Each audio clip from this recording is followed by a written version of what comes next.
All right, and welcome everybody to a very special edition of Shadow City Mysteries House of Skye, where we go one-on-one with some of your favorite characters, which is all of them, right? Right? Even So, me. No. yeah, even yeah, we'll start. We'll start with the best. Hey, can't complain.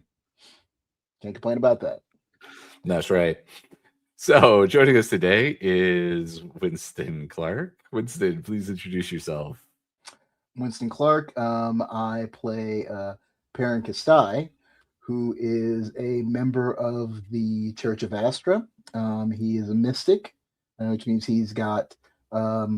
He is one of the people who has otherworldly magical powers in the Shadow City Mysteries world in Soretto.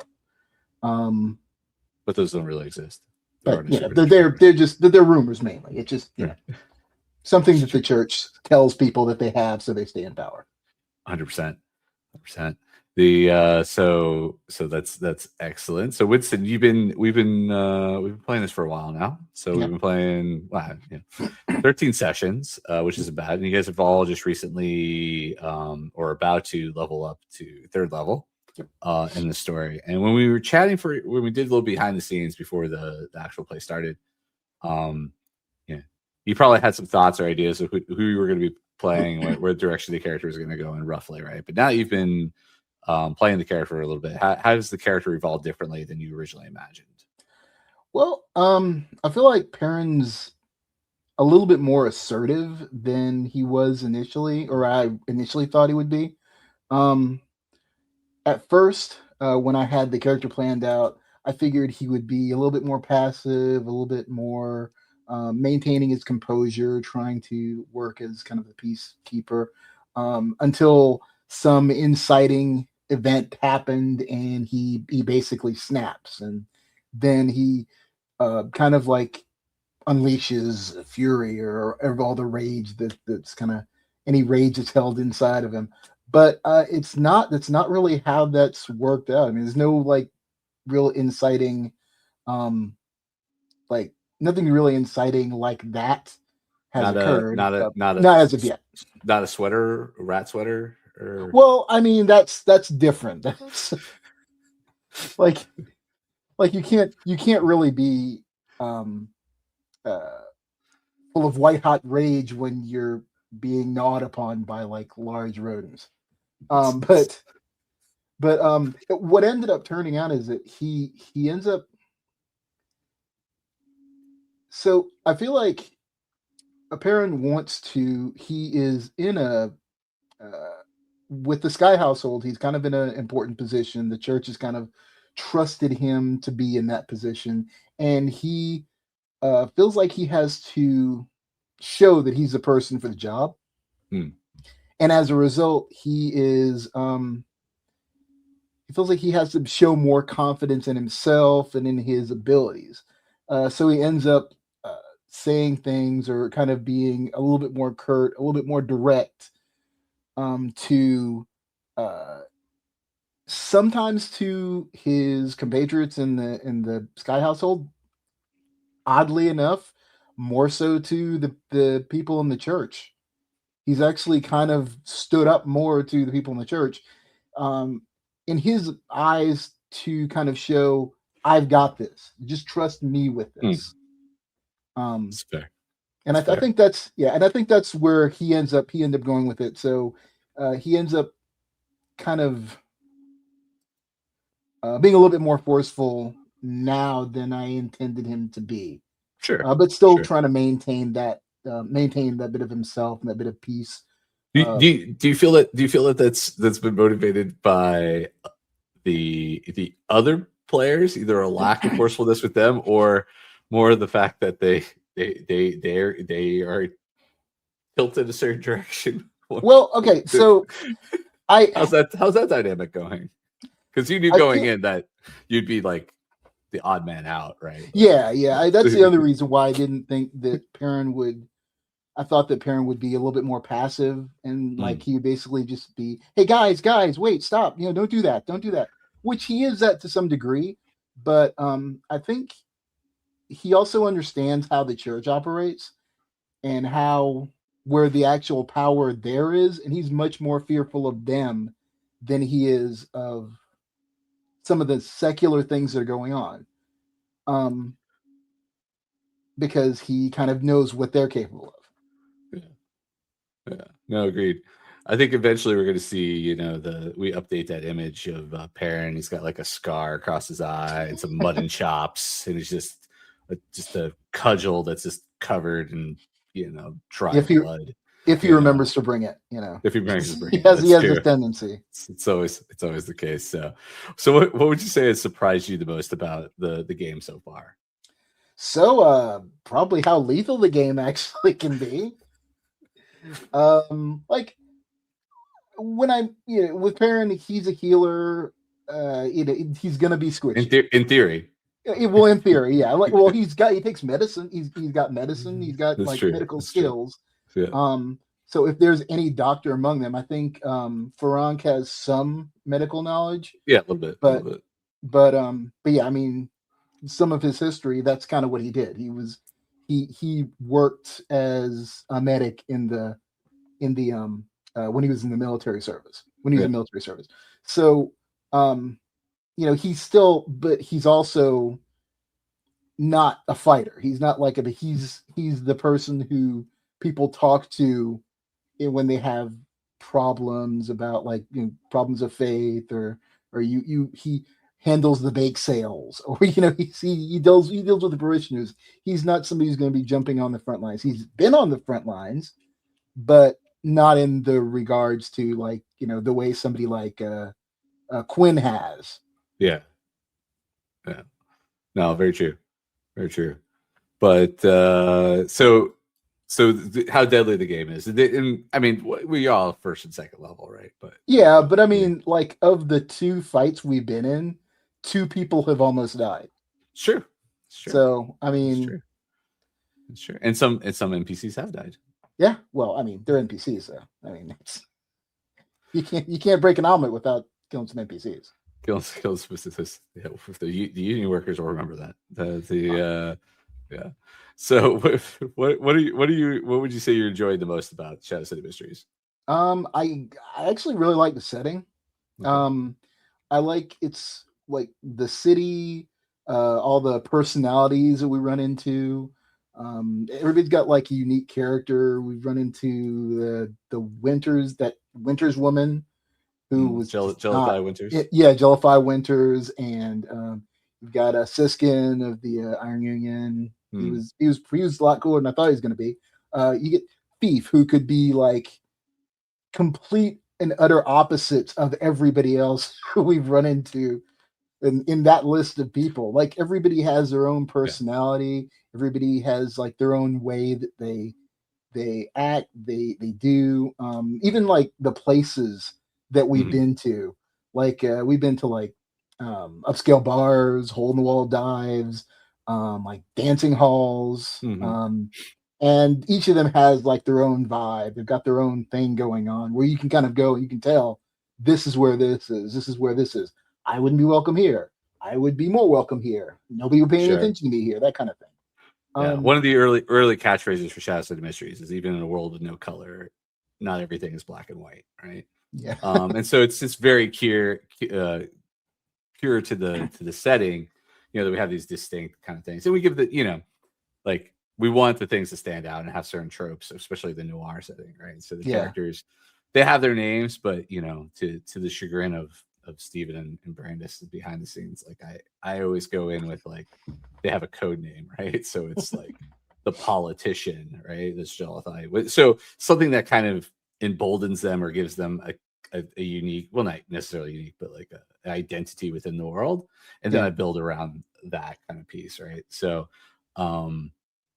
and I think it will, and again, I think it leads well to noir, right? You have the detective and the femme fatale and the whatever, right? And then how do you build around those tropes and make it feel so. It's good that you're seeing those elements and you're feeling those elements in there. Oh yeah, that's definitely the idea for it. You get that whole 1920s aesthetic, but then you've thrown in a little bit of steampunk in there, and it's a lot of like you get the noir feel out of it. And it's like you expect to be going to a juke joint at some point. Yeah, at some point. Yeah. Maybe. Yeah. Well, I'm sure Frank will have something to do with that. But. I'm sure that'll lead somewhere from someplace else there. So with all that in mind, what are you hoping to see more of in the House of Skye series? What are you looking to see more? So this also gives me at least an idea also of I know where the story is moving overall, but it's easier to know what you guys are looking for. I kind of like kind of hunting down clues and like piecing things together and kind of solving solving the mysteries, even though we're not really good at it apparently.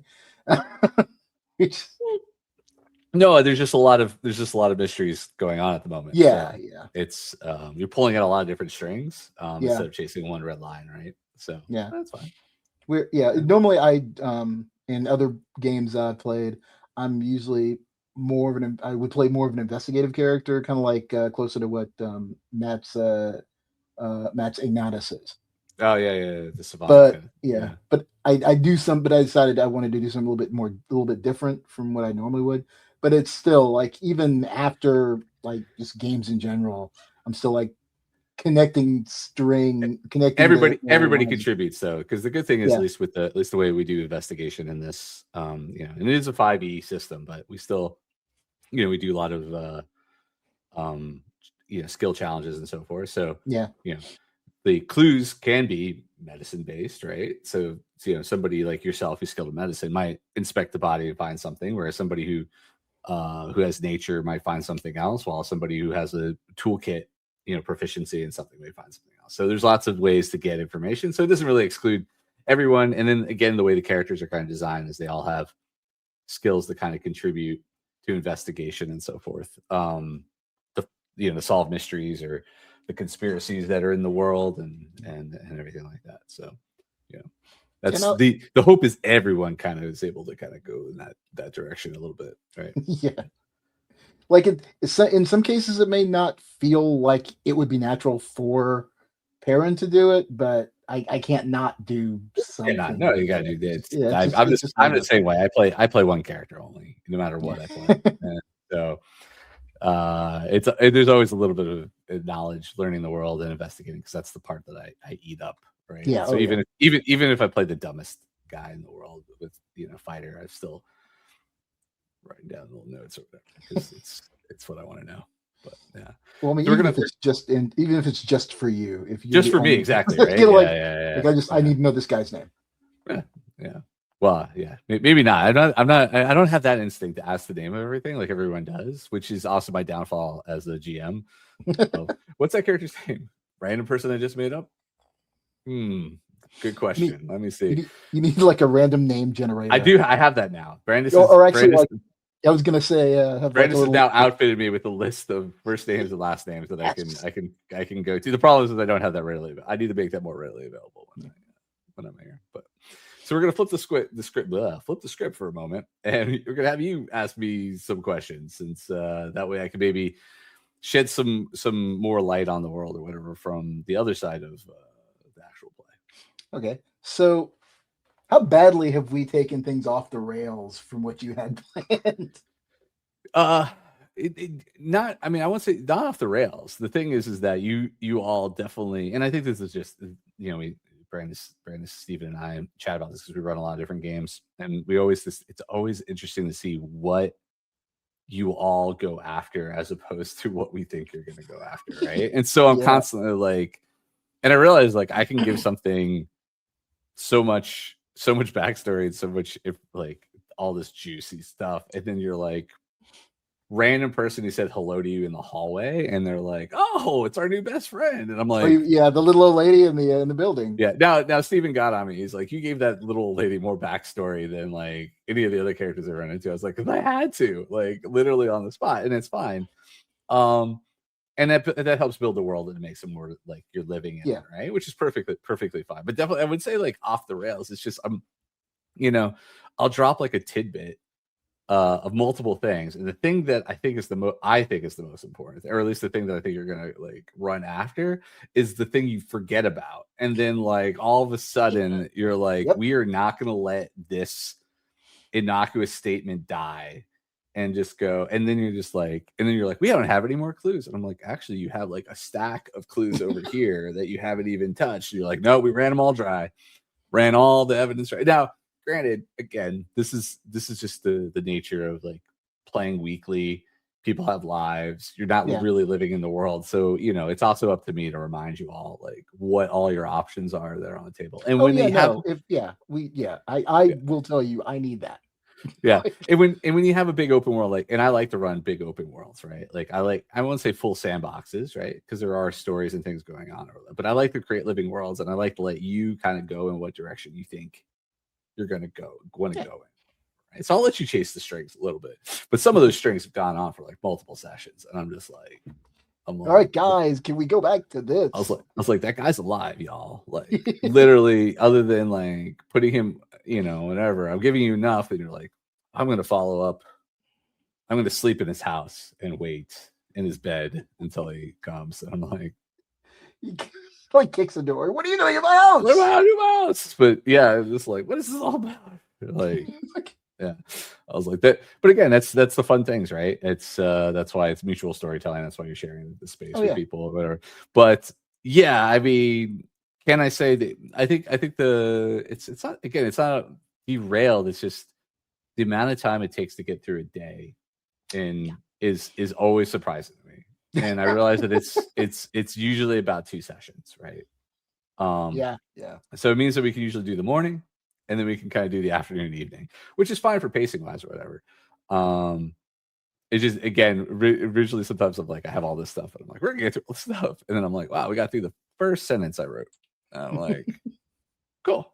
Like, but think of all the other stuff you've got left over that you can work with. Sure. This is when I look at it, I'm like, this is going to be a much longer campaign than I thought. Which again, there's no necessarily end in sight. And we just hit their level, so that's cool. It's a major milestone. Everyone will get to get into their subclasses and stuff. But yeah, what else you got for me? So I should say that with all the stuff that Shadow City Mysteries is doing, because you've got like the book coming out, it's getting out of final edits now, isn't it?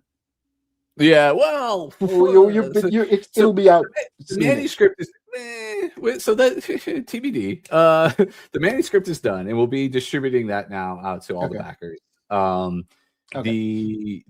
editor is one of the most popular editors in the tabletop space, and he's very booked for a little while. So that delays things a little bit, and then we can't do the layout until the book's fully edited.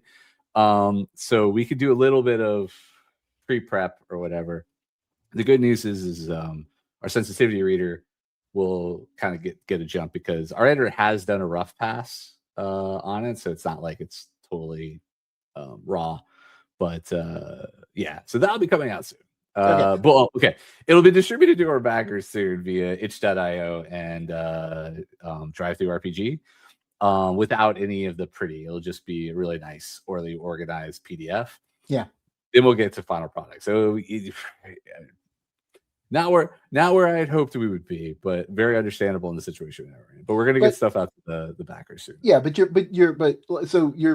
got like, you have a tabletop version of the game. You've also got you've got the visual novel that's on itch.io and Steam. On Steam, that's right. So yeah, the Case Files, the Rise of the Rat King is the first one that's coming out soon. Yeah. So how does that like interactivity work there? I mean, is it just, are we talking about like prominent characters from the tabletop game will be shown in the visual novel, or is there like kind of crossover? They're all connected, right? So it's transmedia in a sense, but it's tricky, right? So we have to be careful. Well, I have to be careful, because in this instance, when I'm portraying certain characters, I need to make sure that they're as true to how we're portraying them in other spaces. But at the same time, I'm not too worried about it, because my take on it has always been that Shadow City, when you run Shadow City at home and you Shadow City Mysteries tabletop game at home, or you play the visual novel, or you eventually play our larger game, the Shadow City Mysteries Clockwork Noir, that it's your game. And so it's your Shadow City mystery. So you build the world how you want to, right? That's how we do the city map and everything like that. So the thing is I'm just highlighting key characters that we think are significant in the world. Okay. So the first visual novel is The Rise of the Rat King, which will focus on the Rat King. Surprise. And so, trying to portray him in a certain way. But because the visual novels are kind of prequels to our larger game and kind of prequels to House of Skye, how you would play the visual novel and how the Rat King ends up at the end and the story concludes will set the world differently than how perhaps I'm portraying the character right now. But I want to say that the way I'm portraying the character right now isn't necessarily the prime story, right? Like it's not like this is not what I would say is what's the word for it? The all be all of It's not, but it's not. It starts with the C. I think. Characterization. No, when it's the core story, like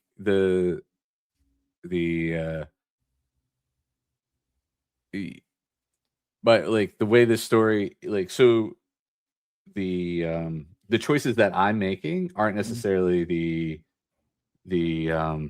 choices that are expected. The world is set on. There's a word for that, and I'm old.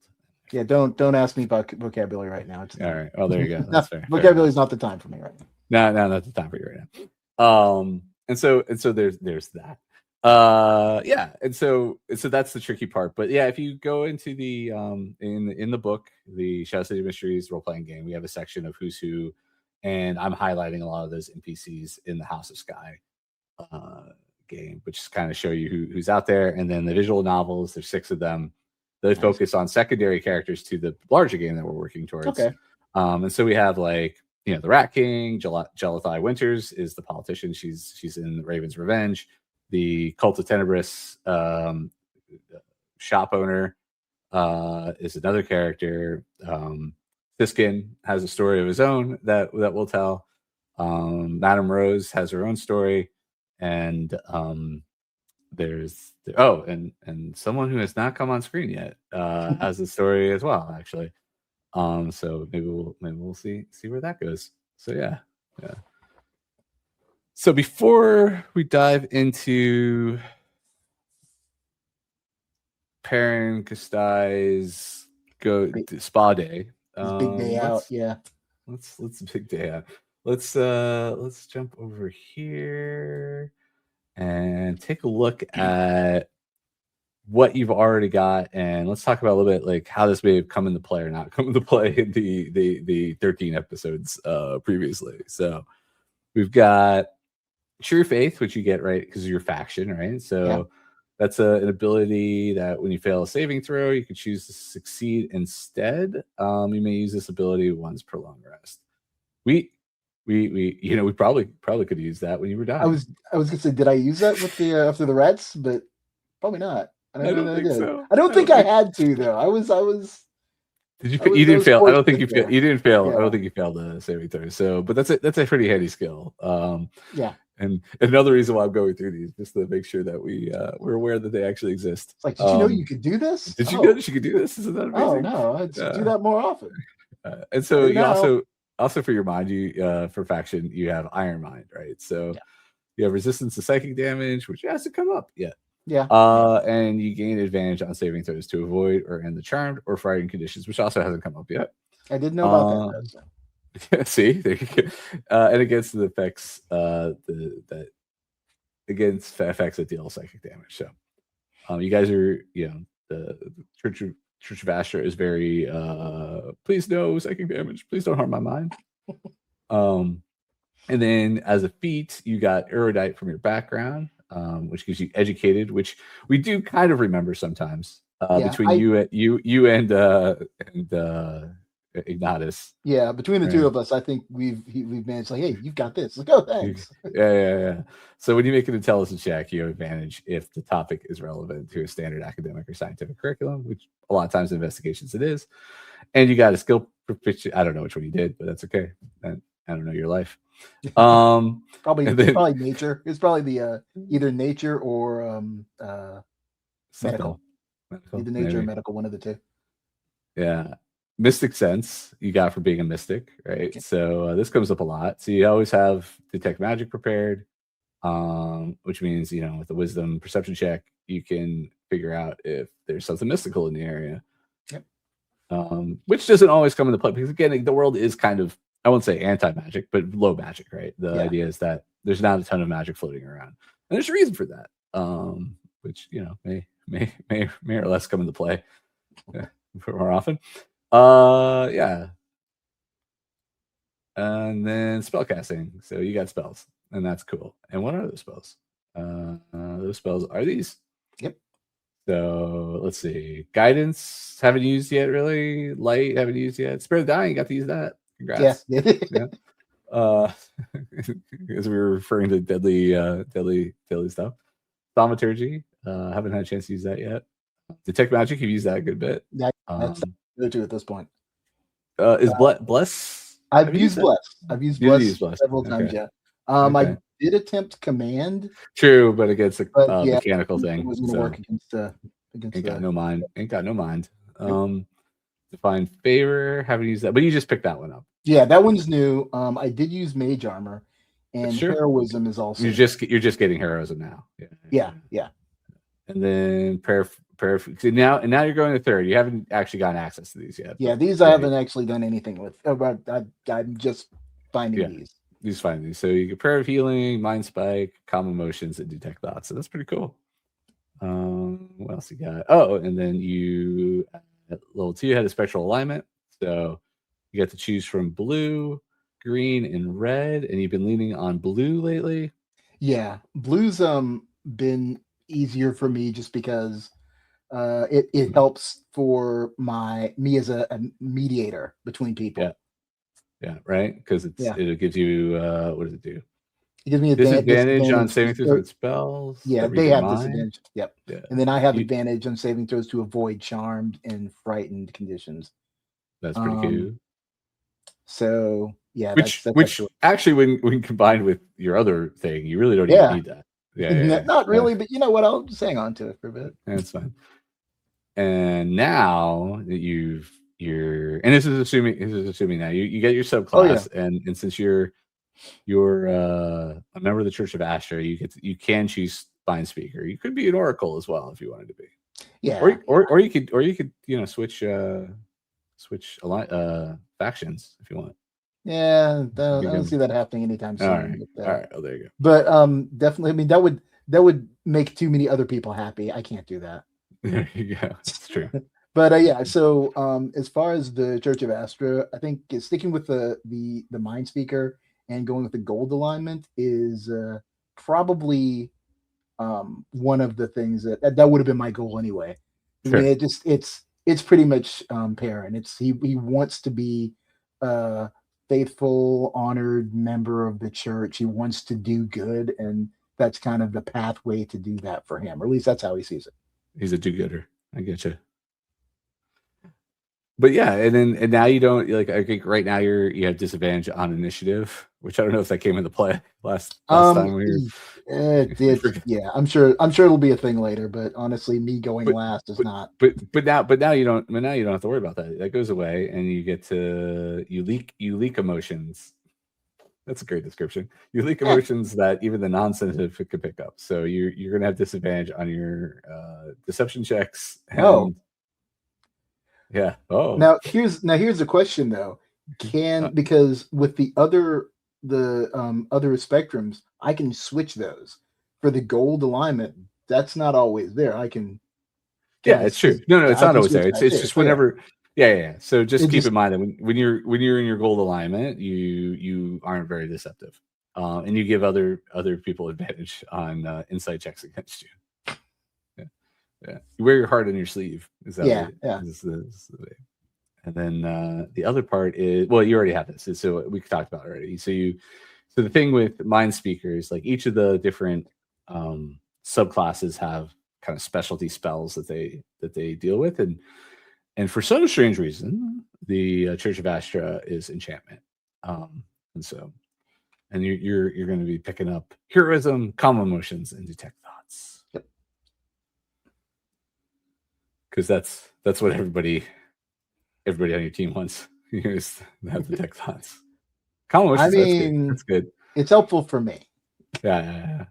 It could be helpful for them, because if I'm detecting the thoughts of members of the church, then or anybody who is maybe actively trying to work against the Skye household, then they're going to know it before anybody. They're going to know it, and they'll have advantage to deal with that. Yeah, keep telling yourself that. That's cool. That's just that's good. Or I can just not tell them I have it. That's true. Or which is probably what's going to happen. Hopefully, they just won't watch this episode. So there you go. Which is probably true, because I think they get around. They don't watch this. They never watch this episode. I know. It's yeah. But we appreciate you watching this episode. We do. Whoever you are, thank you for your support. So now we'll take it to a little bit of in game. So it was Wednesday evening. Everyone was heading to bed. You could have done your nightly prayers and anything else that you wanted to do. The next day, Eston alluded to everyone getting a spa day, but don't really know what that really meant. But you get the feeling it really wasn't going to be a spa day. So the next morning there is another envelope full of cash, and a note saying to head that you are expected at the High Temple of the Church of Astra in the Skyline, which is not very far. Actually, Skycrest, which is known as the church district. Okay. And actually, it's right next to Silverwood. So it's actually one of the closest places for you. Would it be close enough to walk, or would I still need to get No, you'd still need to take a ride into town. But Hans is offering to drop people off before to where their respective places are going. Yeah, I was gonna say, if it was that close, then I wouldn't probably bother Hans to do it. The Skye estate, well, beautiful and everything, is very far away from town. So it's I always describe it's like Atlanta. It's 30 minutes everywhere, right? At minimum, like 30 minutes to 45 minutes to get anywhere. So the Skye estate is 30 to 45 minutes to get, unless you're in the neighborhood, like. But it even feels like even getting to Delphi Winters is just in the same neighborhood. Maybe takes 30 minutes. Right? And then why would you want to go? Why would you want to go? Well, now you know that, but prior to that, you're like, that's true. This is great. Yeah. So so Hans will drop you off. You are familiar. You probably have been to the High Temple of Church Astra for major festivals, events, and so forth. It is a ginormous temple. Dedicated to all the gods. So it's lavish, and it's turnstone embedded, and there's metallics to honoring all of the gods, right? There's silver for Ostala, there's copper for Tal, there's bronze and iron for Zella, and they don't, because the world is black and white. There is no stained. I mean, there's stained glass, but the way they do stained glass is the metal that they use to hold the pieces is actually where they put the most effort into, right? And stained glass, usually it's the glass, obviously, right? But because there's no color, there's the different monochromatic variations within the glass. It's the soldering, right? I guess it's soldering that they use. It's the metal that connects all the pieces of the glass together is where they do all the most of the embellishments. And so very largely you have the sun and you have the moon. You have the sun for Tal, and you have the moon for Ostala, and you have the clear sky, the stars for Zella, very clearly in the middle. Now, but it's not always in the middle, right? So they're this church is very careful to not honorific any one particular god.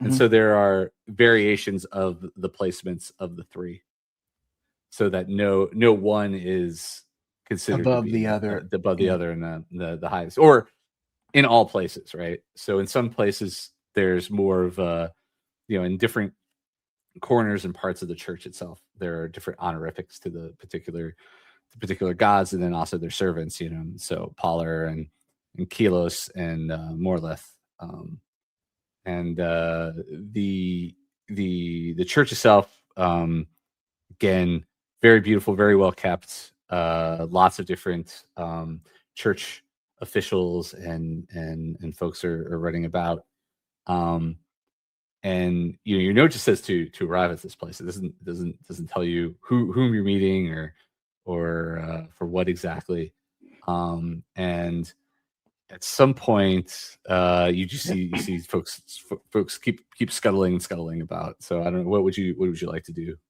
Well, Perrin, because he doesn't get his out this way very often, like you say, he probably has been here for different ceremonies and things like that. Um, he's always kind of seen it as been kind of marveled at the beauty of the temple itself, and he kind of would kind of just walk looking at some of the architecture, um, some of the statuary to the gods, and kind of maybe offering like a silent praise to various ones as he goes past. Mm. But really, just kind of looking and just taking everything in while he just kind of walks through this beautiful structure. Yeah, and as you are there, and are you detecting magic? Are you doing anything like that? Or are you just are you using magic sense or anything? Or Initially, he kind of wouldn't be. I mean, sure, he's kind of like just in an awestruck way. It's like going into a museum and just kind of like mm, looking around to see where I don't know, just to look for different signatures on a masterpiece. sure. It's And not really something he would focus on. He's just kind no of like problem. there. You see that everywhere. I mean, like this church houses some of the greatest tributes to the gods, right? From some of the most famous for hundreds of years, some of the earliest renditions of praise to the gods, in different forms. Some of them little off-putting, like you're like, oh, that's interesting, but like you're like, I guess a glorification. There's a lot of a lot of the early descriptions of angels, in the Bible, right? Like, multiple eyes and things like Yeah, that, right? And so everyone's full just like, oh heads. yeah, that's fine. That's they're not. You don't. It's the more as you get closer to this age and time in the world, do you see more beatific imagery of the gods? Um, there was a time definitely when the gods were portrayed little rougher Yeah. than they currently are. But still, nobody questions it or goes against it. They're just like, this was necessary for the gods at this time, and now the gods are with us and or try or wish to be with us and everything like that. And so, So there's a lot of metal, or like a lot of turnstone, metallics in turnstone. Yeah, but there's like a lot of turnstone in the everything. structures and everything. Yeah, So this place is, well, like many churches, is like very expensive.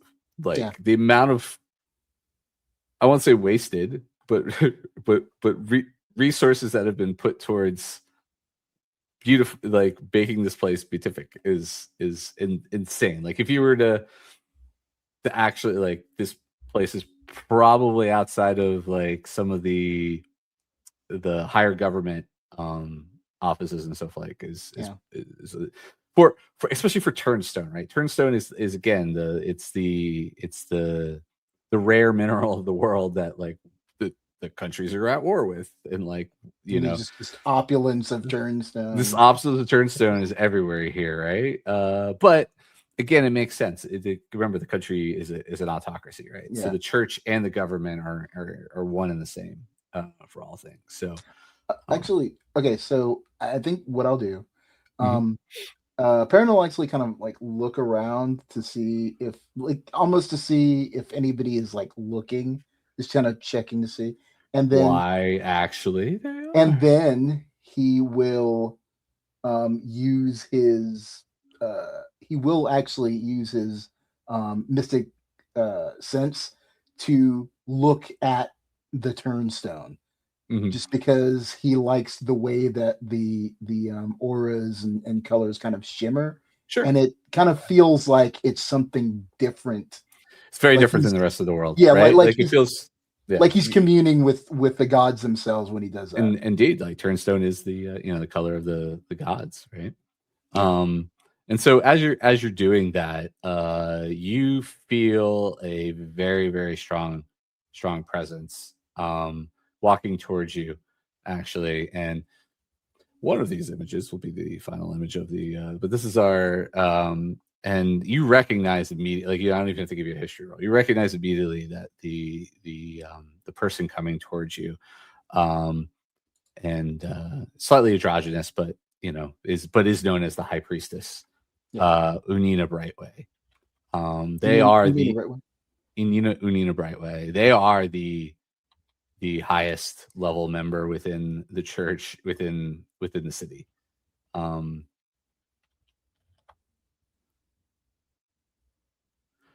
And they approach towards you, and they go, "Alkalite Kestai."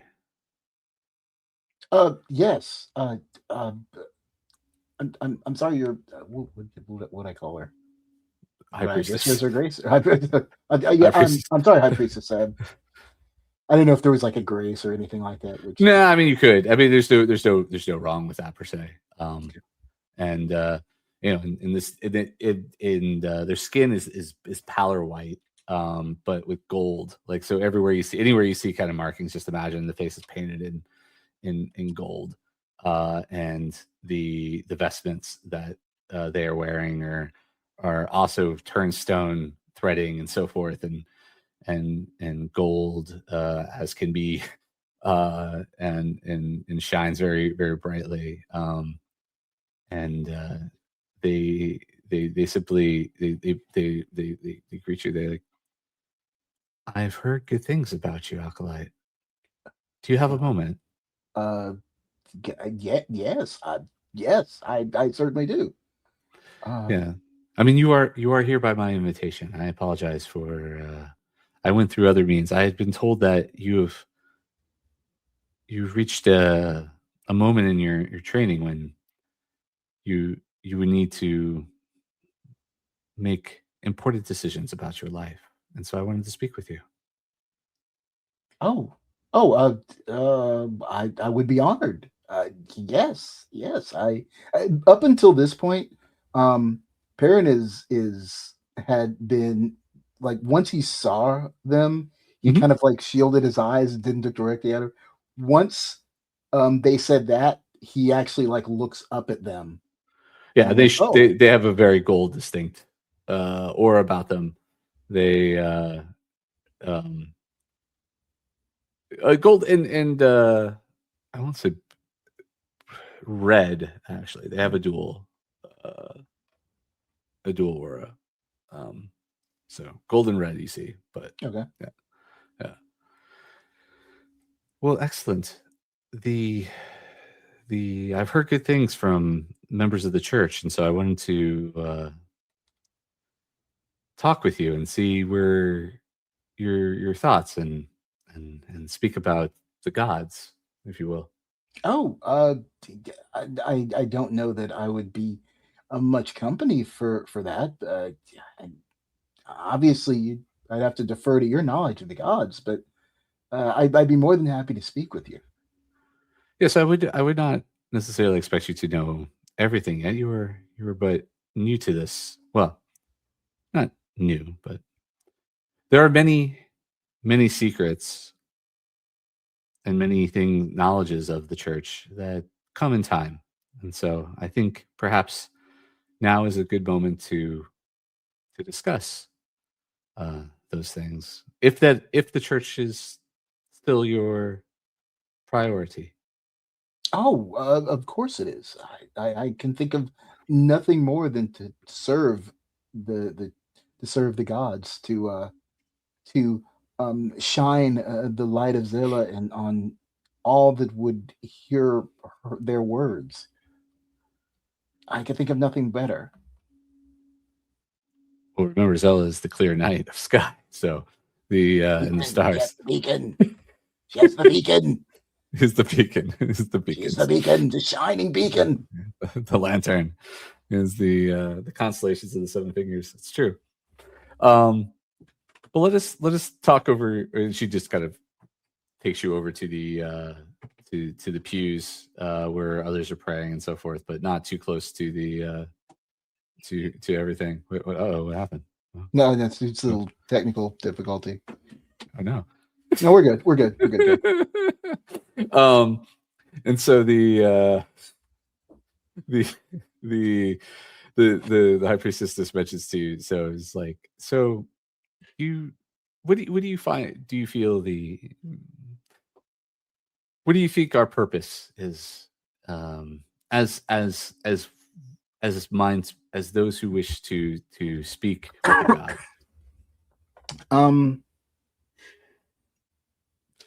I feel that it is the church's position to guide mankind to the light of salvation, and that mankind can only in gratitude serve the God's will. Yes, that is close to what? Do you know what the God's will is, though?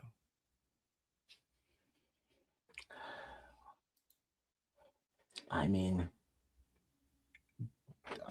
from what my personal thoughts is that they would will us to be beneficial to ourselves and to the world, and to be a light, a beacon to each other.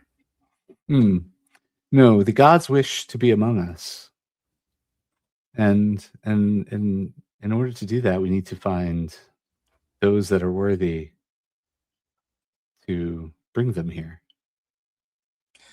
Much like the autarch. But the autarch is only one of the gods. All the gods and their servants wish to be among us. And only then can the people find salvation. So, forgive me for my clearly childish understanding. It was my thought that that the gods do walk with us, though we don't see them. We don't we can't touch them, but we feel their presence in everything. Do we not? We do, but they can be so much more. That is always what they have wanted. And so we find those that are worthy of their being. So, are you saying that they wish to, when you say they wish to walk among us, they wish to walk among us as we do, as people? No, the autarch is so much more than that. And yet they are. Yes, clearly. Well, that is what we mean. They wish to find vessels that can embody them, or they can embody and be here amongst us. Well, then that is truly a noble, and probably the ultimate way to serve them is to serve as their vessel. Well, it can be, but again, if you're not, there is also worthiness in being one who helps bring that about as well. Not all are worthy to be a vessel of the gods. Ah, that would make sense. And with our abilities, we can suss out those who are potential vessels, purity of soul, purity of mind, purity of body. And there are many. I mean, there are many manuscripts out there that speak of what some would say prophecies, but that speak of what it takes to be a proper vessel, and so we seek those out, and we perform the rituals, and should they succeed, then the gods will walk amongst us, and should they fail, we will take care of those that we have led down a path that did not find fulfillment. No, it is regrettable, but I've seen in my past experience that not all can be saved. No, not all can. But that is a different branch.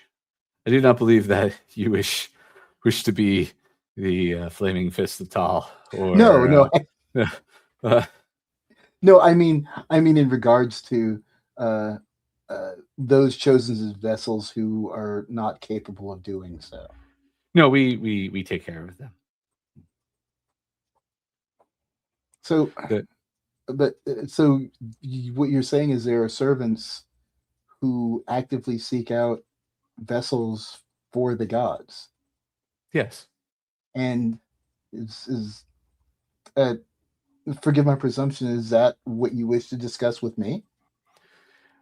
No, I just wish to discuss that that this is a path.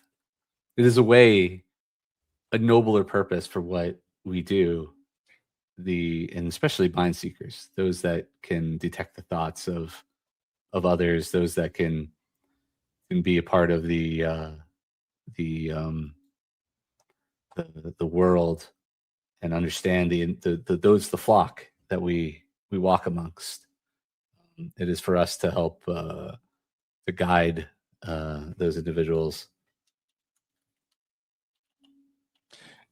For the mind, I've heard vaguely of mind speakers. I imagine that they were more the purview of the Inquisition. No, we are members of the church. The Inquisitors are the Inquisition, but Templars as well. There are, of course, those preachers who speak to the flock as well.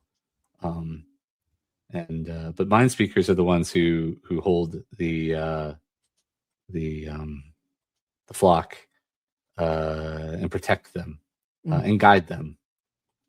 We wield the powers that the gods have allowed us to, and in time,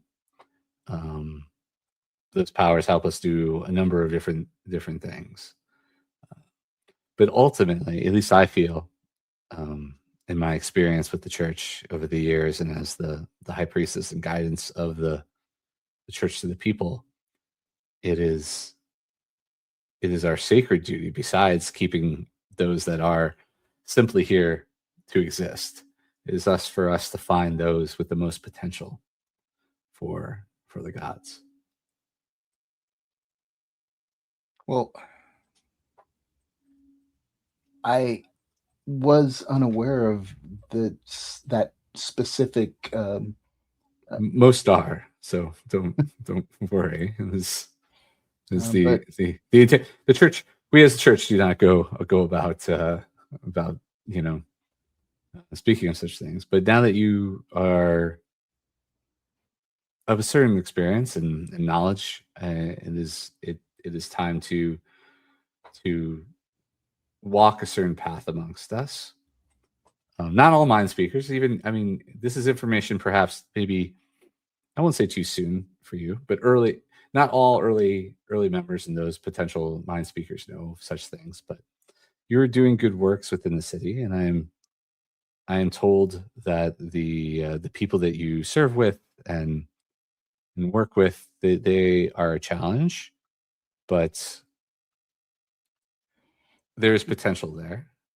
They can be they can be a bit of a handful, I would say, but they're no more difficult than many others that of the congregation who have questions about things. They can also be once they are brought to the truth, then they will accept it. They have to accept it. It's the truth. It is the truth, and we work a more subtle way than say the Inquisitors or the preachers, or even the Templars. So, I will over these next couple of days induct you into the ways of the mind speaker. I will teach you to attune your spectrum to the golden light of the gods, and I will teach you a few spells that I know to better utilize your skills and abilities. Or Peryn takes a deep bow. No, Winston does. takes a deep bow and says, I thank you for blessing me with this offer, and I humbly accept your aid in this. And again, I thank you for making this choice and calling on me for this. Of course. I feel you have potential. And so I wish to see this potential through and see it rise and shine brightly upon the city.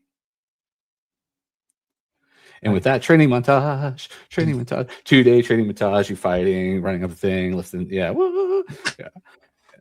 So we'll fade the black, and we'll pick up punching wood, punching it like rocks and stuff. Yeah. You're cutting bamboo down, with just with my mind, with your mind, exactly, your mind spike, just slicing bamboo.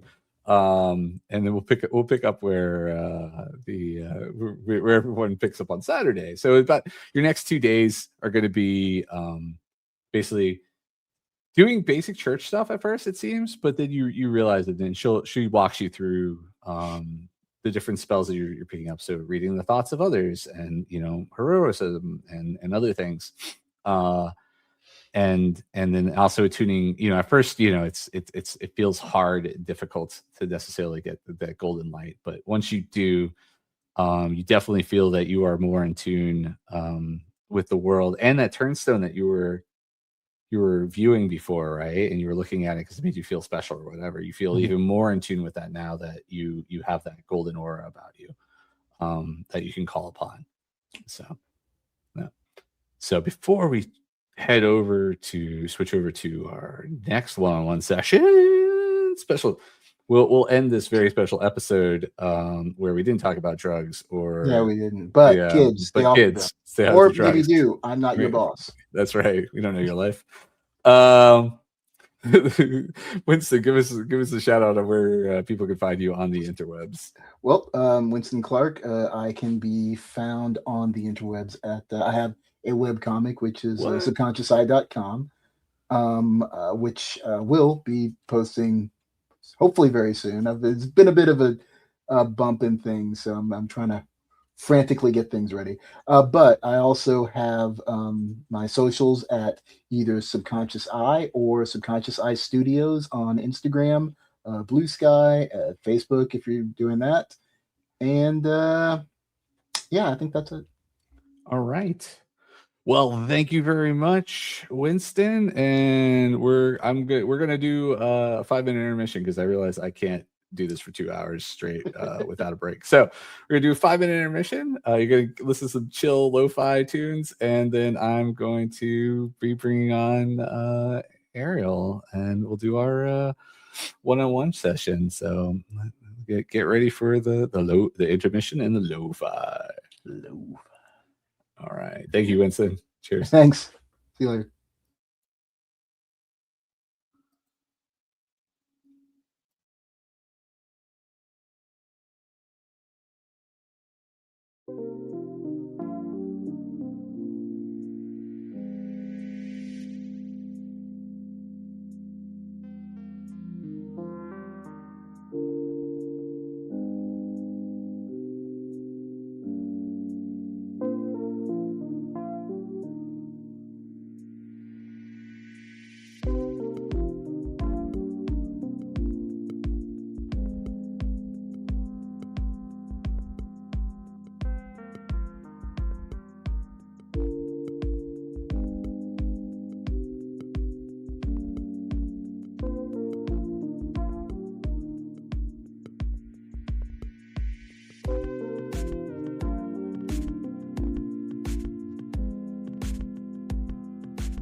And we're back.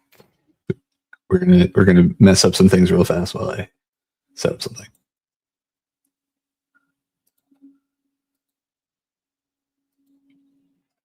All right. So back from intermission, we've switched out our one of our favorite players for our next favorite player, Ariel. So Ariel, give us a quick intro here. Hi, I'm Ariel Kasten. I play Reggie Wrenne, who is one of the 2 infiltrators in Shadow City Mysteries House of Skye. She's a member of the Brass Consortium and is still finding her footing, I think. I think everyone is. I think that was a kind of a thing we were just discussing with even with Winston previously. So yeah, makes sense. I mean, it's still early on, right? I mean, yeah. We're 13 episodes in, sessions in. everyone's just about to hit third level, so it's interesting times in the House of Skye. It certainly is. And so, I mean, I guess the question is, when we did a behind the scenes before the actual play started, and so everybody kind of created their characters and had thoughts and probably lofty ambitions of where their character was going to go, what they were going to be, and where it is. And I mean, the game, much like life, sometimes doesn't always go the way you expect it to. So, out of curiosity, like, now that you've been playing your character for 13 sessions, how has your character evolved differently than you originally imagined? I think maybe it's her lack of evolution that surprised. I mean, she's evolving, but I did not anticipate her being quite as wary of Eston as she was, and it was just kind of the perfect storm of instances to kind of get her hackles up. And because of that, I feel like she's kind of off her game. When I started, I had in my head that she was just kind of this. She'd be a little bit more charismatic and a little bit more smooth talking, and I don't feel she is at all right now. But I'm using the excuse that she's feeling off balance. Sure. And I don't think all those opportunities have come up yet either, right? So I mean, there's been a lot of investigation, but the investigation hasn't always been involved with people. Usually when there are people involved, it's a large group, so you haven't always had the moment to kind of do. I think we kind of saw a little bit with Lore, right? Talk with Lore, Yeah, so. and then right before she went in to talk to Lore, she had I don't know if I could call it a heart-to-heart with Hans, almost like more of an interrogation of Hans. Hans doesn't get interrogated. Hans is, it's nice that you think that, though. It's we got to have a good conversation. He answered a lot of her questions, but that meant she went into this situation talking to Lore with so much on her mind that even in that, she was a little bit just very blunt. 100%. I'm here. Let's do this. No, but there's I mean, it's then it does become a little bit more intimidation, I guess, than actual deception or persuasion, right? Like, there's a different form of how intimidation manifests itself, right? It's not always like interrogation. It's just like, I'm just very direct or whatever, and some people respect that, or because they're off put by it, they don't know what else to do other than the answer, right? So there's something to that. 100%. So what surprised you most about the game so far? Honestly, I had to think about this for a bit, because I went into the game pretty open-minded and I read all the materials you gave us. So I felt like I had a pretty good handle on a lot of it stepping in. But it is really cool to me how much being in a different faction will change the class that you are, or the way that you play that class. Because in a traditional D&D game, you've got two rogues, and you might come from a different place and be a different race, right? Or whatever. But it doesn't really differentiate that much unless you are specifically trying to. But in this game, it feels much more seamless to me. Well, yeah, and that's, I mean, again, I was chatting a little bit with Winston about this, about the noir and how we work really hard to have those tropes. And the thing is, I don't think this is a knock against traditional D&D. It's actually I think it's better now that they moved away from it, right? It's when we don't have race, right? You're all humans, and so you have factions, and so with factions we can go a little bit deeper into kind of making them more distinct. Whereas like you run into a lot of, and appropriately, danger zones when you go with race and D&D, and you try to make it to whatever, right? And so I think that's great, but I think that is the difference by removing race and by having factions kind of be our replacement. It does allow us to put the spin that makes them more distinct and very particular in the city. And I mean, and third, part of the reason we're doing this session is you get to pick your subclass, right? And we have generic subclasses for each of the all the different classes. But because we have the factions, that also means that the subclasses have potentially have a unique aspect to them, right? At least in our initial starter book, which is coming out soon. we only have the generic for each of them, and then we have 3 faction options there. Eventually, we actually have a subclass for each faction, but that'll be in the future. But the way you're going is, you picked Infiltrator, and you're looking at becoming what is the one that you do? Counterweight. That's right, counterweight, which we'll go into more in a bit. But then this is also the point where, even though you mentioned we have 2 infiltrators in our group, you're the Brass Consortium, and then we have Mandy, who's playing Raven, who's the Cult of Tenebris, and it's that at this point they diverge in very different directions, and so yeah, but I even feel like from game 1, the way that, and you knew this going in, but I didn't, because I didn't have all the insight into Mandy's character. I'm like, oh, there's going to be 2 infiltrators. Aren't those going to be similar? And you're like, believe me, no. And from game 1, vastly different. Vastly different, right? Yeah. I mean, again, because the Brass Consortium, showmanship, showy, have an entertainer background, right? They're the folks that are not your hard workers. They're your smart workers, and charisma based workers, right? So they're the ones they're out there doing gig work, and that's whether that's artistry or actual performance, or even a little bit of servants, like mixologists, whatever, right? Yeah. And so they all kind of fill into that cool, necessary service industry bar there. That's there's so many tiers and levels too. But if you've in your 20s and living in the city, like, most likely you're interacting with those folks. Yeah, well, in real life, you can be in your and still living still be living that life. It's true. So there's all of that. Whereas again, Mandy, Raven is playing is Cult of Tenebris, right? And they're occults, and they're secretive, and they have other agendas and different things going on in their lives, and it's not out in the open. Whereas, like, again, and that's the kind of the fun thing, I think, at least for for Reggie, is she's an infiltrator.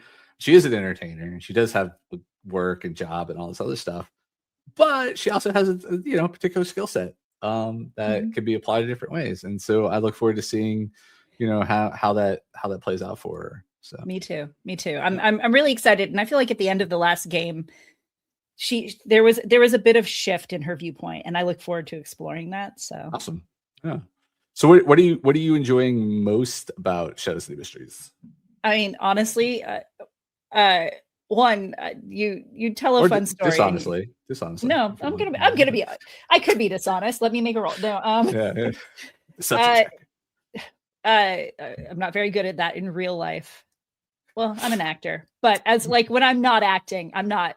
Sure. I'm hard on the sleeve. Now I really love your DM style. Your NPCs have a fun, they're fun. Even when they're serious, they're fun. So far. And I also so far I was like, so far. Give it time. It's noir. I know we're gonna get there, but we started with a murder. But I also just really love the way, all of the players at the table came from different places. A couple of us knew each other, but I don't think most of us have tabletop together. Just watching how everybody plays together, and how the team is building, and how we're learning everybody's niches and things like that. It's been a lot of fun to watch. So no, it's really cool, and it's really again from my side as the game master, I actually know all of you in different ways. Again, I grew up with Mandy and Matt Walsh, from elementary school. Matt was actually the first tabletop games I ever ran were with Matt Walsh, who plays Ignatus, right? And I never got to play tabletop with Mandy, but now I went to school with them, and then now it's it's great. So the opportunities are cool, and then I know you from LARP and from tabletop too, and then Matt Bell, same thing. I was actually LARPing with him way before he fell into the group that we ended up meeting, Matt. So I've known him for forever, Matt Bell forever. So Farank, Katie, we've all LARPed with, and then Winston as well. No Winston for forever. So Yes. it's cool to see everybody at the table together and seeing how they gel and they all have their moments, which is really, really cool. And that's definitely something I've been glad because everyone has been able to kind of have their moments, right, in their play style and how they do things. So and definitely want to make sure we do that. Actually was surprised. Yeah. Okay. So, what are you hoping to see more of in the House of Skye? This is just so I know like what you are enjoying and then what direction you're going. Right? So I was talking with Matt Bell because Matt and I are both actors. I think we've mentioned before. And we're talking about acting murder. Yeah. We are not both murderers. But we'll chat about acting stuff on the side and then fall into Shadow City mystery talk. And I was like, I really want to have, because even though Reggie is charisma based, like she is also very sneaky. So I really want to have an opportunity to go on a heist where Franck is the face point distraction person and I get to be all sneaky because since the Brass Consortium counterweight kind of rides that line of spy / like they have some face abilities, I think it's a really fun pairing that could be a lot of fun. So and then just getting deeper into the mystery, who the heck is Eston? Like so that's actually that's a better question. So what do you think do you think that is the biggest mystery of the story? Because I was talking with Winston about this, like the thing is he was like, well, wait, what are we getting wrong? It's like, it's not they're getting anything wrong. It's just there's so many mysteries going on right now. You're chasing a lot of different threads as opposed to pulling on one thread, right? And then sometimes you tend to chase after things that are just the innocuous comment I make, and then you're like, this, and I'm like, whoa, no, but not no. It's fine. Yeah. You can chase whatever you want to, right? I do like running more of a sandboxy. There's a story in the world, and it's going to be happening no matter what. But I do love having you all kind of chase after. But I am curious because, like, you say that, and I'm like, because to me, again, I know who Eston is, right? Very, very. But like when I hear that, I'm like, all right, cool. Like, what is the mystery of Eston, right? Like, is there? Well, because he gets defensive is the wrong word, but because if you accuse him or you go after him, he gets like deflected. Evasive. Yeah. Oh yes. Yeah. Yes. Which I feel is maybe something that he and Reggie might kind of have in common. That like, even though there's this pull to bring this family together and build this legacy, there's still a lot of secrets being had. And so that's definitely a thing that needs to be figured out. But I think that the Murderbot insects maybe have taken precedence because now that's taken the quote unquote curse and affected us directly. Right. Sure. So I feel like through exploring who's trying to kill us or the workers or ruin what we're doing, we'll find out more about Eston. Well, I mean, it's definitely a house of secrets, right? The trademark to somebody else. I mean, that's it. There's a history there. It's kind of an unknown, known/unknown, right? But that's like any famous family or whatever, right? There's always the things that you hear about, I don't want to say like the Skye households like the Kennedys or anything like that. They're not that quite that, but it's like that, right? Like think about, upper crust, they're not the Rothschilds either or anything like that, but there's a little bit of conspiracy, their name that has influence. Yeah. So some of the things that people say are probably true and some things are probably not. There's probably a lot of things that people have paid a lot of money to never see the light of day. And so, but now you're in it, right? So it's not like you're outside of that. So you get to kind of open up those closets and see what skeletons are hiding in there. Hopefully, they're not animated.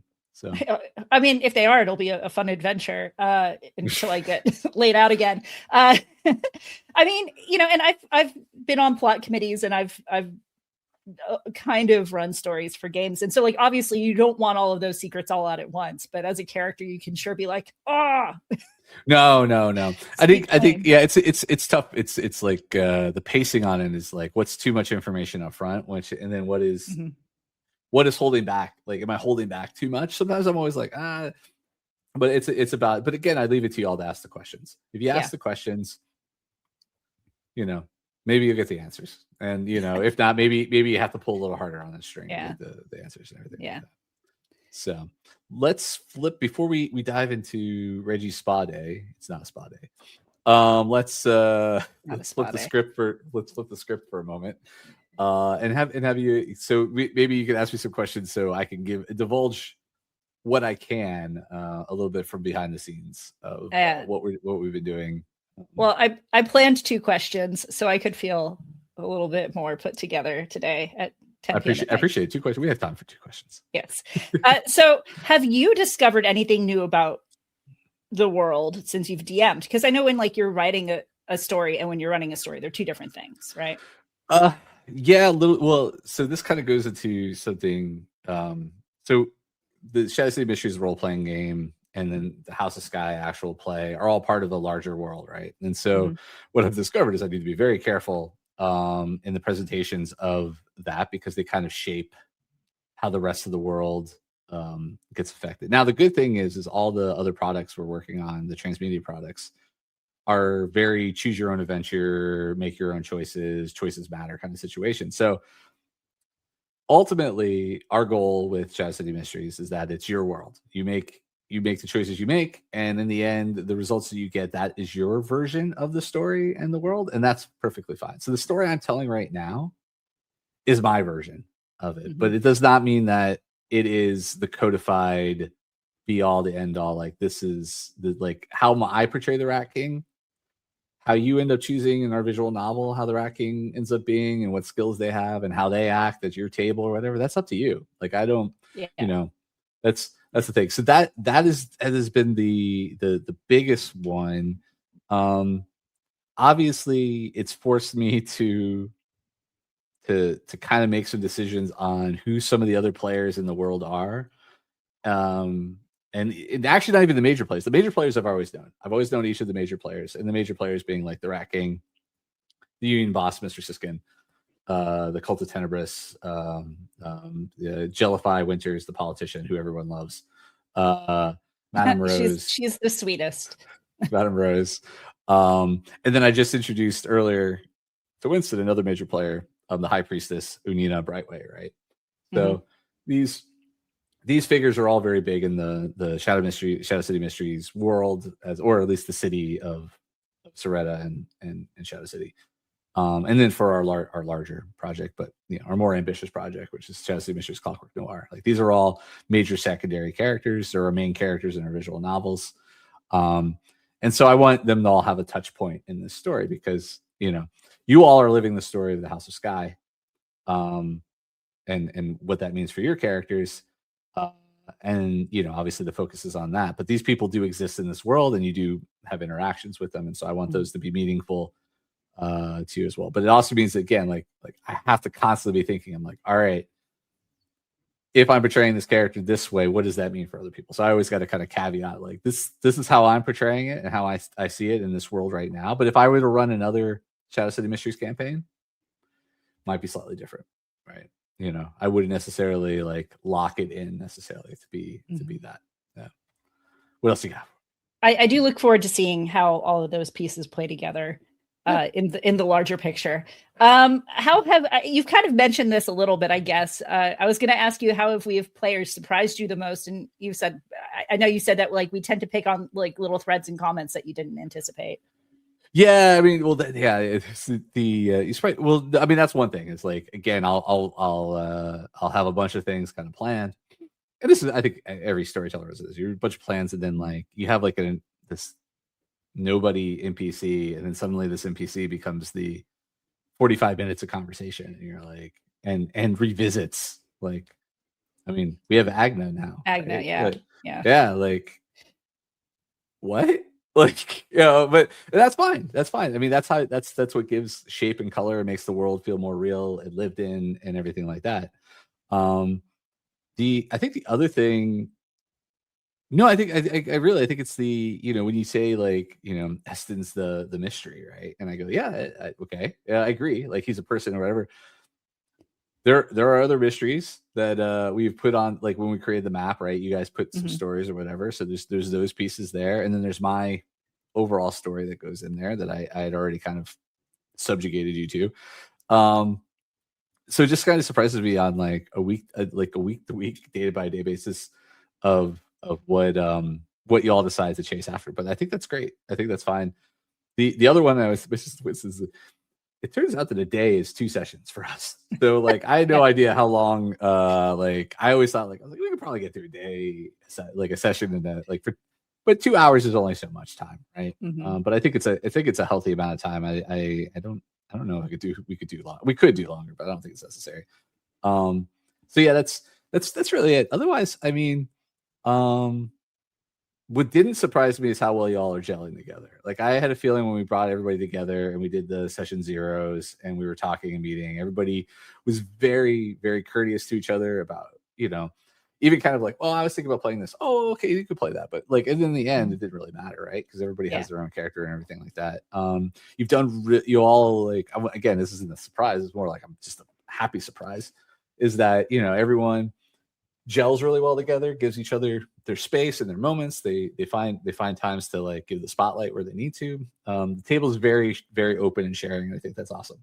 Yeah. Because, that ultimately, it's the creative endeavor for all of us. So yeah, I'm absolutely enamored with everybody's character. Like every time they do a moment, I'm so in love with it. And I think we will move past Eston. He's just the common point we have. Well, he's the common point. Well, he has to be, right? I mean, he's your patron. I mean, that's kind of the point, not the point, right? Like every show in the tabletop game, it's designed that you have a patron, right? Eston is an original patron that's not in the book. That's just designed for you all. And to build the story around. But you could have had the Rat King as a patron. You could have had, there's a character called Miss Mirrors as a patron. There's different patrons that exist in the world that you could have had. But we think it fits the motif of the noir of having someone who backs you or whatever. And again, the framing for this story is a family that comes together begrudgingly, right? And then begrudgingly, you have to have some, there's an elder statesman, right? Who or woman, dependingly. And in this case, it's Eston. In this case, you guys got lucky or unlucky. You have Eston as your. I think. Well, I don't know. As a player, I think lucky. Obviously, it'll be it'll be a fun journey, But right now, the mystery is how do we work together and sure, 100%. Well, that's function as a family. That's it, right? Yeah. And I think that'll definitely carry through. Like the intention of the game. Again, is the first 6 levels or so are like very street level mystery, stuff like that. And then 7 through 12, 13 is more towards the conspiracy kind of things that are happening in the world. And then we get past that, it's the crazy supernatural, all the funky. I mean, you'll get elements of that before that, but it's very heavily focused on that. So right now, as you're feeling each other out and getting an idea of like where your place is within the family and so forth. And I think what we're hitting right now in the subclass, right, and getting to that, I think it will help differentiate that a little bit more for you all, and you'll find your spots or whatever. And I think we'll move. We'll probably see a little bit more combat as well, and also probably a lot more combats in between levels, right? So kind of been the pacing has been like. You do a bunch of adventure or a little bit of mystery searching or whatever. We have an adventure, you level up. I think going to 4th, you're probably going to have to do a couple combat sections, which is good though, because I think that's where, again, we've done a pretty decent job with the classes having abilities that work outside of combat. But again, it's D&D. And so, I mean, it's not all tactical, but again, part of the fun of D&D is the combats and making this interesting and everything like that. So, we just have to remember that I am not a normally D&D game master. That's I usually do more story driven and games. So when Steven hands me a set of characters, I'm like, let's see if this kills the players. But I think that's part of the fun is the fact that I don't know and I'm not holding back. I'm just letting the rolls be what they are. Has made the combats at least a little bit more exciting. And you've all pushed through. You've all made it through. So yeah. I don't remember who it was, but in one of the LARPs that I played, and I think you played too. Someone's like, I don't want to kill the characters. I just want to make them think that they're going to die because that's more fun. Yeah. No, it is true. It is true. Though I think you do have to have that threat a little bit, right? You have to. I mean, you have to see it. Otherwise, the world doesn't mean anything, right? Mm-hmm. You know. Yeah, there have to be some consequences and all of that. Yeah. So let's take a little walk through Reggie now, and let's see here. Boop and boop. All right. So there's Reggie. All right. And so this has actually kind of been fun because now we can kind of go through like, what abilities do you have, and have you actually used them, and have they really come up, and maybe not, right? But it also maybe helped you go like, I know with Winston we were like, oh, I didn't even know you had that. I didn't either. Oh, that might be handy. So we'll see. So the servant's entrance. So this ability you haven't specifically used in the sense of what but you have used it in a role-playing way, which is kind of cool, right? So I mean, in this case, you get to you have advantage on charisma checks to pick up a particular job as an entertainer. We haven't really played into the whole like work aspect, but it's only the first week, right? So a lot of you have been very delinquent with your jobs. That may affect you eventually, but I've done quite a few of my jobs, but that's true. And you get advantage on charisma deception checks to pretend to be part of the entertainment access location. So that has not, well, it kind of has, but I mean, all the places you've been going to so far kind of let you in already. But I do like the fact that you do call on this a little bit for your role play, right? So you're like, when you go to the Brass Rose Cabaret, you're always like, I'm going through well, not always, but yeah. And I think it's important because we're sometimes going around as the House of Skye, and she still has to be a sneaky little thing sometimes. So sure. Brass prosthetic. So that's kind of the brass consortium's thing, right? So you have the brass prosthetic. Does it kind of get your turn student attunement limit? I don't even know it. Actually, I did talk to Steven. Do we actually still have that? I was the one that put this turnstone attunement limit in, but I don't think they have that. Let's see. You have brass pathetic. So you have an arm, and I think which I have here. Here you have your standard brass arm, which lets you punch a little harder. Right? Yeah. So, and you have, let's see, you haven't been grappled yet, but good to know that you can hit plus 24. To resist or escape that. So that's probably something we'll need to try to keep in mind. If only I had gotten the scorpion instead of the If only you had gotten the scorpion instead of Raven. That's true. Poor Raven almost got cut in half. And then you get plus 24 to tool proficiency checks that use dexterity. There we go. See, we learn something new every day. 1d6 if you have 2 arms. And the most important part is your unarmed strikes. Do 1d4, or they increase. If you have an ability, which you didn't take that one, right? You didn't take the assault, which would have increased that. So. No, I did take assault, and I'm guessing if I were a brass consortium heavy, then that might have. If I had stronger unarmed strikes to begin with. Well, no, you wouldn't want to be a heavy. I think no, you would. You made the choice, and I'm perfectly okay with you doing the because it does play into your skills, your special ability better. You took the infiltrator package, or whatever it is, espionage package. Espionage, yeah. But it actually would have worked because you are a dexterity fighter, right? So you could have taken the assault package and gone up the step and just been more deadly with your combat. But I do like the fact that and again, it's not off the table to switch out your package later on if you want to. Yeah, it's expensive. You can't have 2, and I think it's double the cost if you want to switch. But it's possible. you have a patron, right? So so let's see here. Shine. This has come up a little bit, right? Yeah. You kind of use your guidance, not as much as you would like to, but yeah, you have guidance, so that's pretty dope, and that comes from your background. And then you have a proficiency there. Sneak attack. So you get to deal an extra 1d6 damage when you have advantage, and you have finesse, which works well with your package, or your arm and everything like that, or ranged weapons. That's also good to know. And the extra damage is the same as the weapons type, which is pretty cool too. Actually, has it come into play? And you don't need advantage if you have one of your allies within 5 feet. So that's always good to remember, because traditional sneak attack is with advantage, right? This other part is kind of, I think, a specialty thing part of our sneak attack. And the extra damage increases as you gain infantry levels. So I think that actually went up recently for you, maybe. Yeah, it did. I think also if I use a readiness point, then we're about to do that. Never mind. Yeah, readiness. Yeah. So yeah, you have the readiness points. So you have a number of readiness points, which again goes up with your infiltrator level. You get them all after a long rest. Oh, and you get your proficiency bonuses back of readiness points when you take a short rest. So that's nice. But you can disengage, dash, dodge, whatever. You use a readiness point as a bonus action to use the attack action to make one more attack.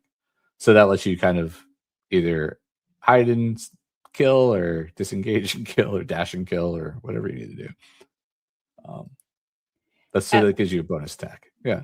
I think at one point it also gave. I know you guys changed it a little bit recently. I thought it gave me sneak attack even if I used it, but I could. That might actually be the new version. I actually have not switched this to the version that. It might be the version, or I might have misread it. So I'd have to go back. But that reminds me, I do need to update that, because all these are the older, or no, these are all the ones in your character sheet. So maybe they're up there. Anyway, we'll figure that out.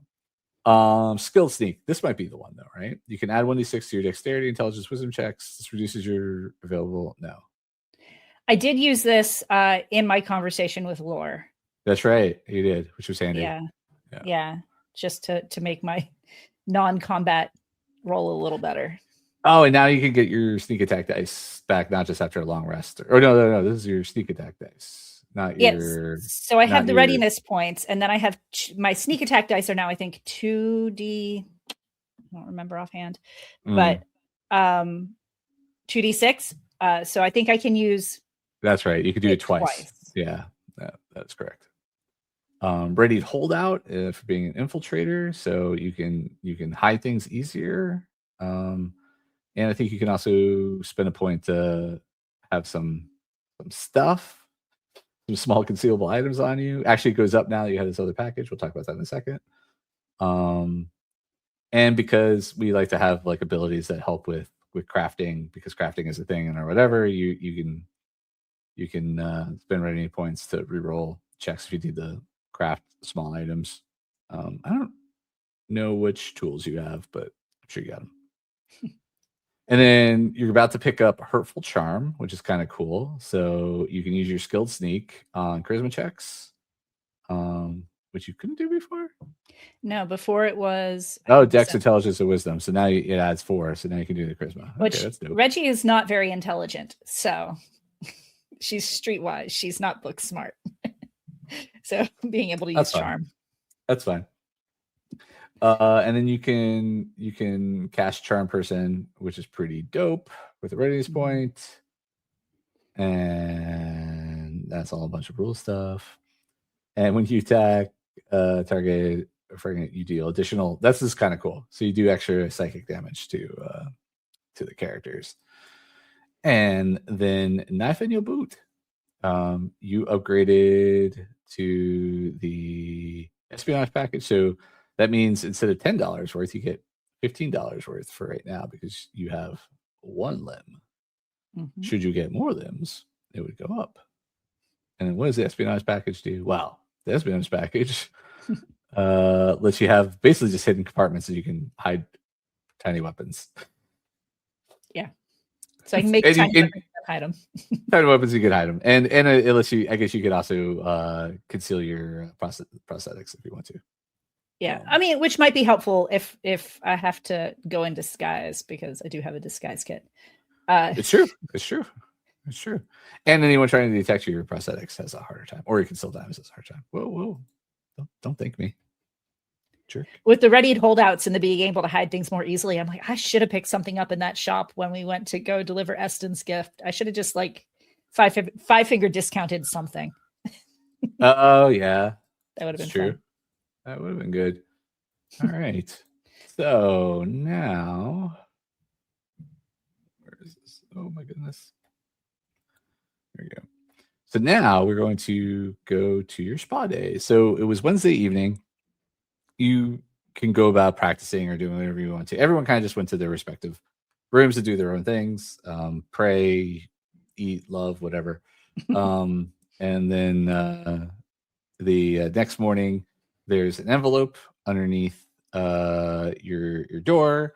It has monies, and it has a note to go to the Brass Rose Cabaret. All right. How much money is in the? I open the envelope and I look. It's a good amount of money that at this moment you're like, I'm just going to put this in my pocket and I will know exactly how much money I have. That sounds great. And it's more money than you got the last time. How about that? Like, that's great because I did just spend a large chunk of it on tips the last time I was at the Brass Rose. Yeah, that's fine. And then it like again, the invoice kind of says like for, work of the House of Skye, pest removal. No, it's not pest removal. It's like, well, it's mechanical pest removal, right? And then this and this, and then like, goes through a list of all the things you kind of done, but like in a very like it's obviously written by Miss Dreadmire, right? And it's in like kind of details all your activities over the last last level of speaking to people, tying up things, getting people invited, dealing with whatever, but it in a very formalized kind of way of explaining those kind of things, right? So Reggie will shake her head because it still feels very weird to straddle this line of job and family. Like it does feel very very very much in that sense, and it's kind of like it's not even written out like payment, it's like allowance, right? Like so it's like like chores, like when you give a child chores, but that's exactly that. It's exactly that. So the Hans is taking people into town, so and he's been going back and forth, right? So people have been kind of getting up and doing their things at different times. He offers to drive you to the Brass Rose Cabaret. Yeah, I'd love a lift. Thanks. All right. And drives. You could have a conversation. He can just drop you off, whichever you wish. I mean, I think Reggie will be like, I know last time you drove me here, I asked you incessant questions. I'll give you some peace this time. Whatever. He turns on he goes fine, and he turns on the radio, and it's just light music playing or whatever, and you see him kind of tapping, not with a rhythm or anything like that. So like it's a person without a rhythm but likes music. This is kind of tapping along to the as they drive. He drops you off at the Brass Rose Cabaret. There is like a back entrance where he could drive down, but he doesn't. He just drives you to the front piece of the because there are trucks that are loading and unloading because it's a Thursday. Yeah. At the Brass Rose Cabaret. Things are gonna start getting hopping. Well, I will walk in the front door because you got been invited. Yeah. I've been invited, and there's not anybody that I'm trying to lean any certain way, but sure. And so the maitre d' and the valets at the front, they let you in. Immediately you're kind of escorted upstairs to meet with Madame Rose. And I was showing let's see, this is still kind of a work in progress, but we've only showed the outline of Madame Rose, and it's probably going to be more towards the one on the side here on the right hand side, but they're all kind of, but just to give you a little sneak peek of our work in progress with Madame Rose. I love it. But she is entirely made of for the most part brass prosthetics, and she greets you and she's like, Reggie, hi. So pleasant to have you here. I been made aware by your grandfather that you've reached some great achievements, and perhaps need some guidance in your future. I don't know how many achievements I've reached, but I certainly am feeling a little off balance. Off balance. Well, perhaps we can counter that for you. And with that, she's please have a seat, and she's like, a drink, anything? Sure. Can I have a gin Ricky? Fizzy Temple, you say? No, a gin Ricky. Yes, that's fine. So she. I mean, she if you don't, if I shouldn't drink, I won't drink. No. She gets you. She gets you. She waves to one of the services, and there are other people, like workers there or whatever. They're just kind of like not like they pop in and out, or they're kind of looking for contact to see if they need to come in and do anything, right? So they come in. She tells them to fetch you a drink. They go and do, and they bring it to you quite quickly. And she's sitting there smoking her long, the cigarette holder and smoking. And you get the smell of the smoke it's not just necessarily the typical tobacco smoke. There's a little bit more to it. But it's an interesting blend of exotic. You could tell it's not a local thing normally. Does it look like something that was maybe included in her gift box from Eston? No. Okay.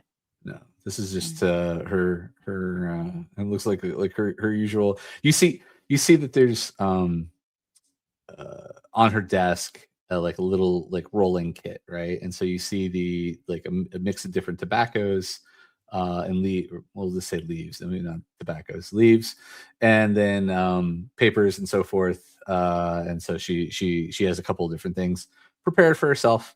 And kind of just and she's like, oh, do you smoke? No, I don't. I should maybe take it up. It might help my nerves a little bit. Maybe it's some say it's a filthy habit, but we all have habits. I say whatever keeps you sane. Exactly.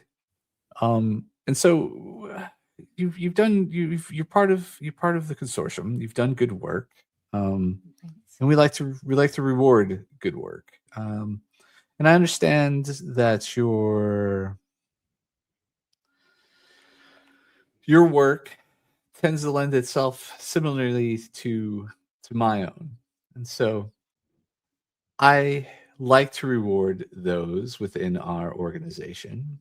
And so I thought perhaps two things. One, I could guide you in our specialities in the delicate works, the dexterous works, if you will.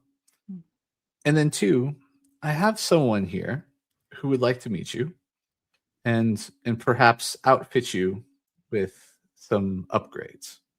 Oh. And with that, a very, very thin man with proper gloves and a mustache that's properly oiled and comes in and is like, yes. It's like, this is the Reggie Wrenne you spoke of, yes? I am how do you say? I am the outfitter. Is this the one that I know? It is. All right. It's nice to finally meet you. Yes, I apologize. I heard you were looking to send an invitation. I've not that I've been quite busy, but I have been busy. My work takes me to all over the city to work with the very, very particular clients that they're in need. But when the rose speaks, I listen. And so I wish to offer you my skills, if you will. Perhaps I can outfit you with some new accoutrements for your prosthetic. Yeah, I would love that. Excellent. What are you thinking? You want to or you want to hide things, or Are you looking to grapple people? What would be? If you would have asked me that a week ago, I probably would have said I just want to cause as much damage as I can. We can do that. I have heard that that's a possibility, but I think that life is taking me in a slightly different direction. Of course, that is what life is for. Yes, and so I don't.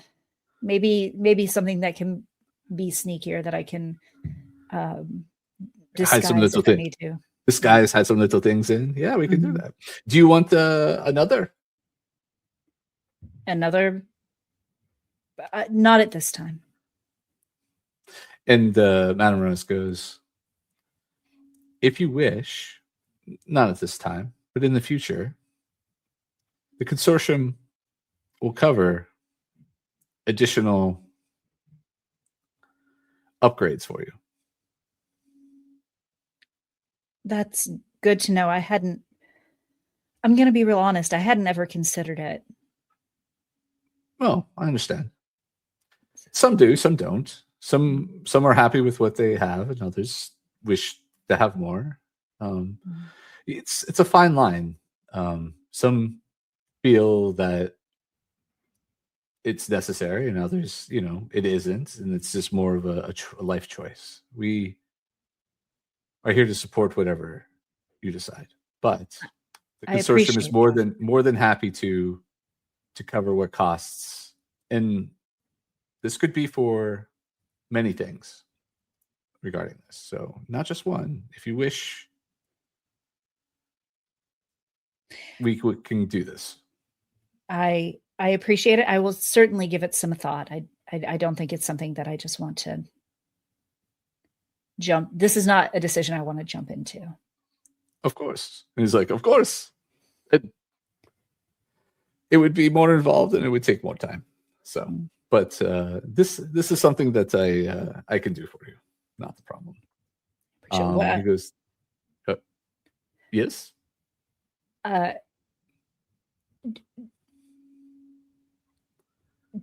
What do I owe you? I'm trying to figure out the nicest way to put this. You owe what nothing. Do I owe you in return? This is on the consortium. All right. Being a member of the faction has its benefits. All right. Well, I won't argue it. Yes. And Madame Rose goes, that is a good question. I will say this: the upgrade is no cost whatsoever. The other things we offered are a gift, but as you know, no gift is without its price. And so what that price may be would most likely be a favor or something else in the future. But she does say on this grand occasion of you wanting to learn these things and provide more to the consortium, I do offer you this if you do not wish a new upgrade, but besides the upgrade to the singular piece, if you do not wish additional. And she goes over to her little like painting that opens up with the little vault that you've seen before, and you see the coins or whatever. And she comes back and she brings you one of her coins, which is a brass coin with a rose and the symbol that you saw before. So the rose and then the brass consortium symbol on the other side with the hand. And she hands it to you, and she's like, "This is for you." Thank you. And I'm happy to provide favors or services. I've told you before. Of course, but this is not required now. All right. This is simply a gift and acknowledgement for good works. Now, if you do wish to learn the ways of our particularities in your skill set, I am happy to train you personally in these ways. That would be an honor. And she goes, excellent. Then, if you don't mind spending the next couple days with me, I will run you through a number of lessons, if you will. I could not think of a more pleasant place to spend my time. Excellent. And she turns to the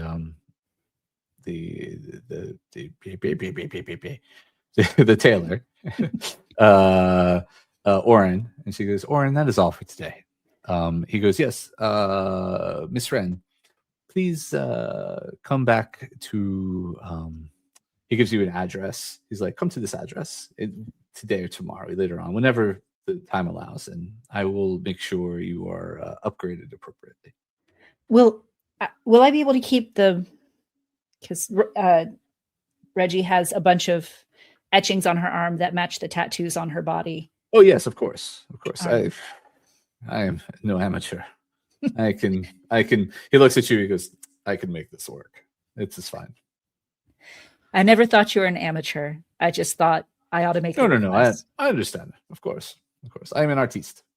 This is well within the bounds of what my skills can do. Like I said, I could do this and much more. So, this is what you wish. Yes. We can make this work. Thank you. And then he is, I will leave you to your business, and he leaves himself out. With that, the door shuts, and Madame Rose goes, well, let's begin your training then. And she takes you over to a wall, and she presses something on the wall, and a door kind of opens to an area that you hadn't seen before. I didn't even know there was a door there. And there is a man who is kind of tied up to a chair. And you semi-recognize him. I mean, you can give me a history roll if you want. Yes.